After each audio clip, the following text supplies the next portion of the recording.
dərdim oyanmış, qalxıb yerimdən ürəyim tərsdən. Günəş doğmuş, bulud çəkilmiş, göy-gönə baxırdım onda kəpəzdən. Ürəyim yarpaq kimi titrədi, qəfil eşitdim incə bir səsdən. Uzaqdan yarın səsimiş, bilsəm yanında mən də olardım. Nə bilərdim onu mən yanında görsəm inanardım. Bu eşq yaman nəyin nəsimiş, bilsəm çoxdan mən də sevərdim. Nə bilərdim onu mən çoxdan görsəm inanardım. Mən səni gördüm əmin o zamandan, qopdum candan, yetdi cahandan. Tənum tadım mən həmin andan, qatlanmış kimiyəm. Üzündə qəmzən xınalı naxışdan, xəncər kimi kəskin o baxışdan.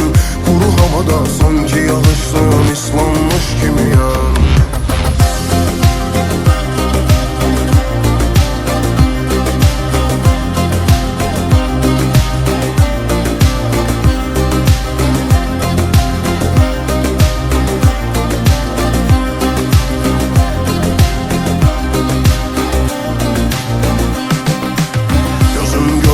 Eşqinə düşsəm, dünya dolanıb üstümə gəlsə. Sana dönürəm sevgili yarım, baxıram güzgüyə, güzgüdə sənsən. Səni görəndə nur olur hər yer, sancır qəlbimin üstünədənsə. Bir gözəllik dərdinə düşdüm, yandım qaldım şam kimi dərddən. Düz yolumla gedirdim, eşqin qartır məni xətdən.